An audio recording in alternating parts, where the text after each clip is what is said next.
నా హోంవర్క్ కూడా నేను సీరియస్ గా రాసుకోలేదు. కశ్విదే చేయాల్సి వస్తుంది. చాలా మంది పేరెంట్స్ కూడా రిలేట్ అవుతారేమో. కశ్వి స్కూల్లో ఈ వీకెండ్ కి మా దగ్గర ఉంచుకోండి అని ఈ ప్రెటెండ్ పెట్ ని ఇచ్చారనమాట. ఒక సినిమాలో చూస్తాం, ఫేమస్ సినిమాలో రియల్ పెట్ ని ఇస్తారు. ఈ ఏజ్ కి ఇది ఇచ్చారు. ఇది Dolly the dog.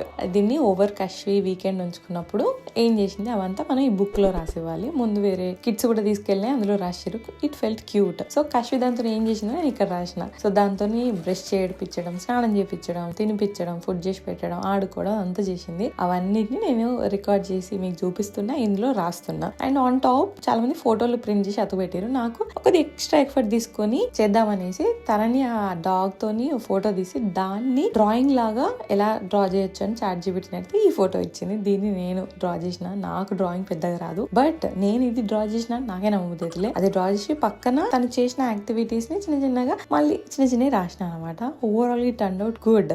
This little extra effort ఒక 1 hour పట్టింది. It's totally worth it. Kashvi చూసి షాక్ అయింది, హ్యాపీ అయింది అనమాట. These are all core memories కదా. పిల్లలు ఇంకా పెరుగుతున్న కొద్ది, వాళ్ళ ప్రాజెక్టులు పెరుగుతున్న కొద్ది ఇంకెన్ని వస్తాయో కానీ I think this is totally worth it. పిల్లల ప్రాజెక్టుల కోసం మీరు చేసిన మీ కోర్ మెమరీ ఏంటి? కమెంట్ చేయండి.